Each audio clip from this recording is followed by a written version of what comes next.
Since the days of Pong and Pac-Man, companies have battled for the title of gaming's best console. Many have tried and failed, like Atari and Sega, but two giants rose above the rest. Blue versus Green, Kratos versus Master Chief, PlayStation versus Xbox. It all started with a betrayal, grew into a rivalry, and became one of the biggest fights in gaming history.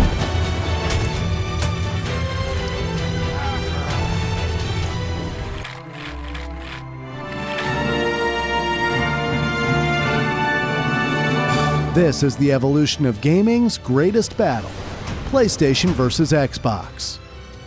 Funnily enough, Sony's rise in gaming started with a huge betrayal by Nintendo. In 1988, Sony wasn't ready to make its own console, so it partnered with Nintendo to build a CD-ROM add-on for the SNES. 2 years later, in 1991, the PlayStation was unveiled. But just one day after the announcement, Nintendo ditched Sony for Philips, a decision they'd soon regret. Furious, Sony's president, Norio Oga, told his team to turn the PlayStation into its own console. And just 3 years later, the PlayStation was born, ready to take on Nintendo. Released in December 1994 in Japan, Sony's console was a revelation.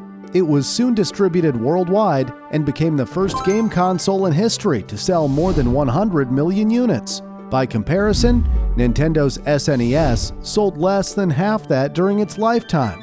As for the console Nintendo planned to make with Philips, that project was scrapped, although Philips retained the right to make Nintendo games for the Philips CDI, which failed miserably, mainly due to its awful games, like the infamous Zelda CDI games. Go to Gamelon and find my father.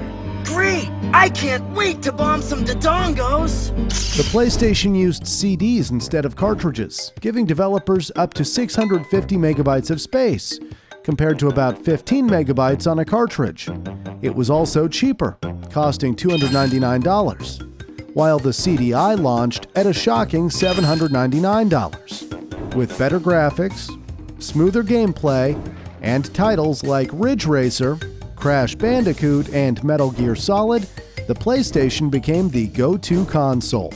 Even Final Fantasy left Nintendo to join PlayStation due to cartridge limitations, which was considered a major betrayal that crushed Nintendo fans and fueled the console wars. Sony's smart design choices, like a comfortable controller with shoulder buttons and the iconic square, triangle, circle, and cross symbols, helped set the PlayStation apart. In 2000, Sony released the PS1, a smaller, sleeker version, which cost just $99. In total, the PlayStation became a massive success with 102.5 million copies sold. Sony's PlayStation had not just entered the console market, they were dominating. Fun fact, the best-selling game on the PlayStation was Gran Turismo. It took 5 years to develop, and designer Kazunori Yamauchi estimated he only spent 4 days at home per year. The hard work paid off, though, as the game sold over 10.9 million copies worldwide. Bill Gates' company was no stranger to developing games before 2000, having released titles like Microsoft Flight Simulator and Age of Empires for Windows PCs. It wasn't until Sony announced the PlayStation 2 in 1999, with its ability to play CDs and DVDs, that Microsoft turned its attention to consoles.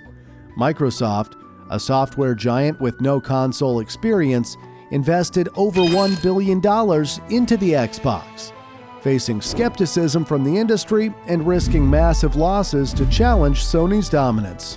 Worried that the PS2 would dominate home entertainment, Gates proposed a partnership where Sony would handle hardware and Microsoft would provide software for the PS2, but CEO Nobuyuki Idai turned him down. Microsoft also tried to buy Nintendo in 1999, only for Nintendo executives to reportedly laugh at the offer, a humiliating setback that pushed Microsoft to go it alone. So, they quickly set out to build a new console powered by its DirectX technology. Sony had a head start, but Microsoft was officially entering the game. Fun fact, Microsoft's new console project was codenamed Midway. a nod to the Battle of Midway in World War II, where American forces crushed the Japanese. If that's not a declaration of war, I don't know what is. The PlayStation 2 launched in Japan in March 2000 and reached America by October. Thanks to hit games like Tekken Tag Tournament and Madden NFL 2001, it quickly took off, selling nearly 25 million units before the Xbox even arrived in November 2001.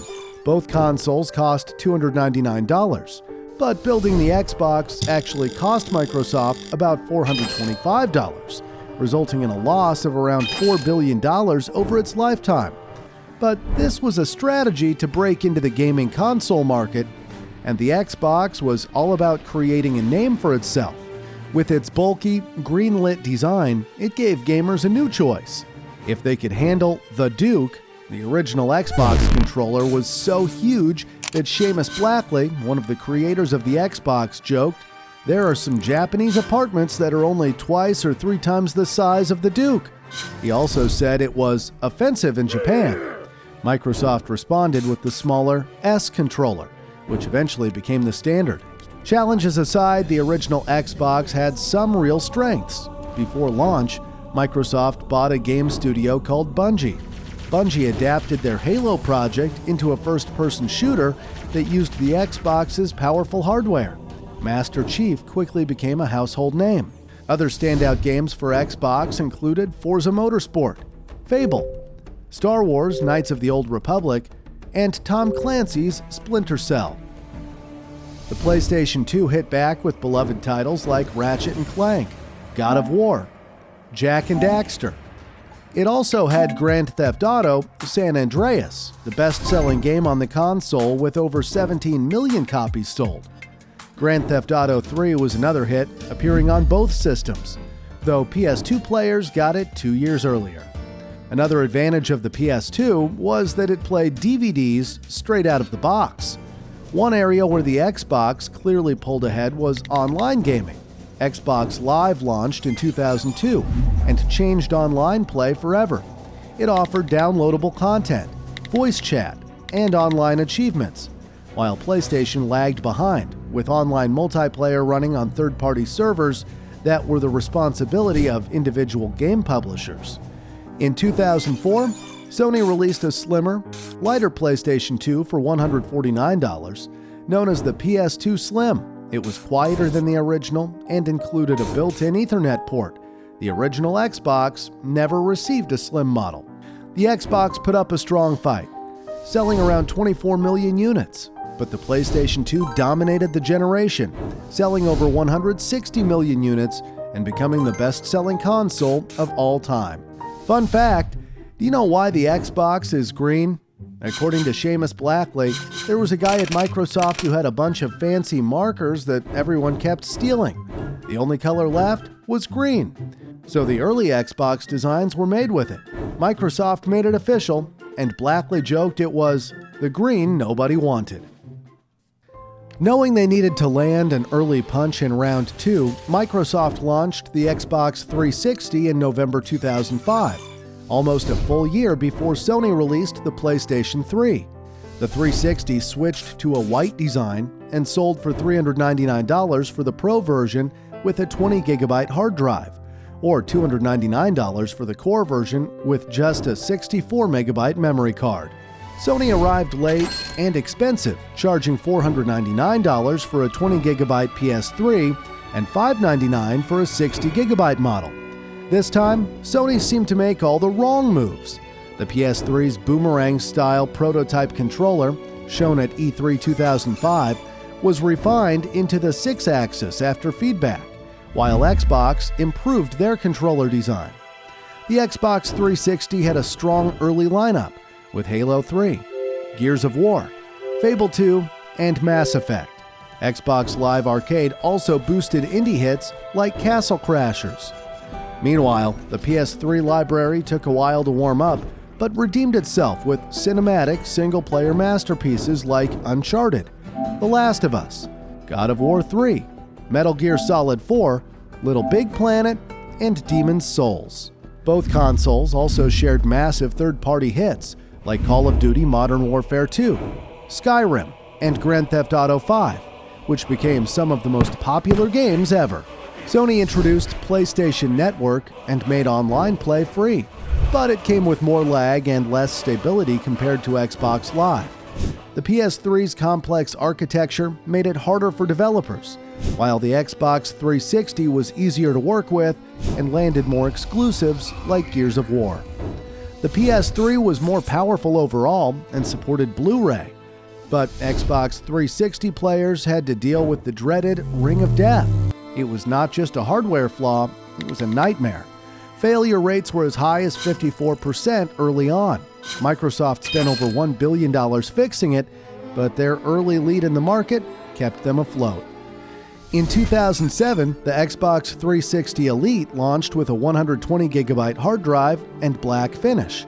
The 360S came in 2010 with a slimmer design and Wi-Fi, followed by the E model in 2013, which matched the style of the Xbox One. The PS3 overcame its rough start with price cuts, the Slim model, and a strong lineup of exclusives. Besides the Slim, Sony also launched the Super Slim in 2012 with a sliding disc tray and up to 500 gigabytes of storage. While Microsoft and Sony fought it out, Nintendo's Wii quietly crushed them both. Released in 2006, the Wii focused on motion controls and a wider audience. It sold over 100 million units, easily beating both the Xbox 360 and the PS3, even with much weaker hardware. The Wii's success made the PlayStation and Xbox jump into motion controls. Sony launched the PlayStation Move, and Microsoft introduced the Kinect, a hands-free motion tracker that was hyped as a revolutionary system, but often struggled to work due to inconsistent performance and a lack of compelling games. Neither came close to the Wii's success, with the PlayStation Move selling around 15 million units and the Kinect about 24 million. Considered by many to be the peak of the console war, the Xbox 360 won an early victory with a better launch, smoother development, and stronger online play. But the PlayStation 3 eventually caught up and even slightly passed the Xbox 360 in total sales, selling over 87 million units compared to the Xbox 360's 84 million. Fun fact, in 2011, a massive PlayStation Network hack exposed data from over 77 million accounts. It became one of the biggest data breaches in gaming history. Sony had to shut down the PlayStation Network for 23 days, meaning almost a full month without downloads or online gaming. So it would be good to be able to reassure their customers, but they're doing the right thing right now in terms of taking their stuff offline, making it inaccessible, and fixing whatever was broken before it comes back online again. The damage was huge. Sony faced lawsuits, investigations, and had to testify before the United States Congress. When PlayStation Network returned, Sony launched a welcome back package with free games, 30 days of PlayStation Plus, and rebuilt its security from the ground up. Just as Microsoft seemed to be gathering momentum, the pendulum swung back towards Sony in 2013. If the Xbox 360 versus PS3 was a close race, the Xbox One versus PS4 felt like Sony was speeding off in a sports car while Microsoft was stuck looking for their car keys. This time, the PlayStation 4 was first out of the gate, releasing on November 15, 2013, 1 week before the Xbox One. Priced at $399, it had a sleek, minimal design, but more importantly, it had learned from its mistakes with the PS3 and focused on performance and games. Sony dominated with exclusive hits like Bloodborne, Uncharted 4, The Last of Us Part 2, God of War, Marvel's Spider-Man, Horizon Zero Dawn, and Ghost of Tsushima. This era also saw the Battle Royale boom, with PUBG and Fortnite thriving on both consoles. The Xbox One, meanwhile, launched $100 more expensive, bundled with the Kinect 2.0, whether players wanted it or not. It was marketed more as an all-in-one entertainment system. Ladies and gentlemen, introducing Xbox One. Focusing on TV, sports, and voice commands instead of games. TV. Sports. The backlash was massive, especially after Microsoft's E3 2013 reveal, where they announced the Xbox One would require an always online connection, block used games, and mandate the Kinect be connected at all times. The outrage was intensified when head of Xbox Don Matrix said, "We have a product for people who aren't able to get some form of connectivity. It's called Xbox 360. Not long after, he left Microsoft and was replaced by Phil Spencer. Microsoft realized their mistakes, quickly reversed their policies, and shifted focus back to gamers, with exclusives like Halo 5, Guardians, Gears 4 and 5, Sunset Overdrive, and Sea of Thieves. It was a good recovery, but they still did not have the heavy hitters that PlayStation had. In a change of events, the PS4, with its slightly more powerful GPU, was seen as easier for developers to work with. Backward compatibility with the Xbox 360 and OG Xbox was a lifesaver for Xbox fans, and the introduction of Game Pass in 2017 helped restore some faith, giving players access to a huge library of games for a monthly fee. Both consoles went through a few glow-ups during their lifespan, with slimmer designs, stronger hardware, and even a push into 4K gaming. The PS4 Slim was a better-looking, more efficient PlayStation, while the PS4 Pro supported 4K resolution and ran games more smoothly with a faster processor. The Xbox One S was a big step up from the original model. It added 4K video streaming and could play Ultra HD Blu-rays. The Xbox One X was even stronger, becoming the most powerful console of the generation and could run many games in true native 4K. But the damage was already done. The PlayStation 4 dominated the gaming scene, selling over 117 million units, compared to around 58 million for the Xbox One. Microsoft even stopped reporting Xbox One sales publicly after a while. That's how rough it got. Fun fact, Microsoft's plan to block used games made gamers furious. Sony jumped at the chance and roasted Microsoft with a short video called How to Share Games on PS4, where they simply handed a disc to a friend. This is how you share your games on PS4. Thanks. Microsoft learned from their mistakes and returned with the Xbox Series X and S, released on November 10, 2020. The Series X launched at $499, while the smaller, digital-only Series S came in at $299. Sony followed 2 days later with the PlayStation 5, priced at $499 for the standard model and $399 for the digital edition. While Xbox focused on building a connected experience across different platforms, backward compatibility, and the all-important Game Pass, the PlayStation 5 made power, speed, and next-gen exclusives its main focus. Both consoles launched during the pandemic, which meant that despite huge demand, supply shortages hit hard. For months, getting a PS5 or Series X felt almost impossible. Scalpers bought up most of the stock within seconds, and even a year later, many gamers were still stuck refreshing websites, hoping to get lucky. For those lucky enough to grab a PS5, it delivered. Games like Horizon Forbidden West, God of War, Ragnarok, Ratchet & Clank, Rift Apart, and Final Fantasy XVI showed off what the PS5 could do. Astro's Playroom, bundled with every console, also did a great job showing off the new DualSense controller with its touchpad, haptic feedback, and adaptive triggers. Astro fans were treated again in 2024 with the release of Astro Bot, which went on to win Game of the Year, proving the little robot is now one of PlayStation's biggest stars. Xbox gamers had plenty to look forward to as well. Microsoft acquired Bethesda in 2020 and Activision Blizzard in 2023, bringing Elder Scrolls, Call of Duty, and Diablo under Team Green. There were also exclusives like Halo Infinite, Microsoft Flight Simulator, and Forza Horizon 5.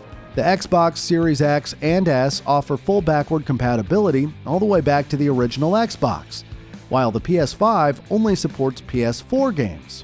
Xbox Cloud Gaming lets players stream games to their phones or browsers, and Smart Delivery automatically upgrades games to next-gen versions. Love it or hate it, subscriptions are now a big part of gaming. PlayStation owners can choose between different PS Plus tiers, while Xbox players get access to hundreds of games through Xbox Game Pass. One area where the PS5 pulls ahead is VR. The PSVR 2, built for the PS5, is a big upgrade over the original, offering full VR experiences for games like No Man's Sky. Resident Evil Village, Gran Turismo 7, and Horizon Call of the Mountain. The PS5 has also been updated with a slim version, about 20% lighter and 30% smaller than the launch model.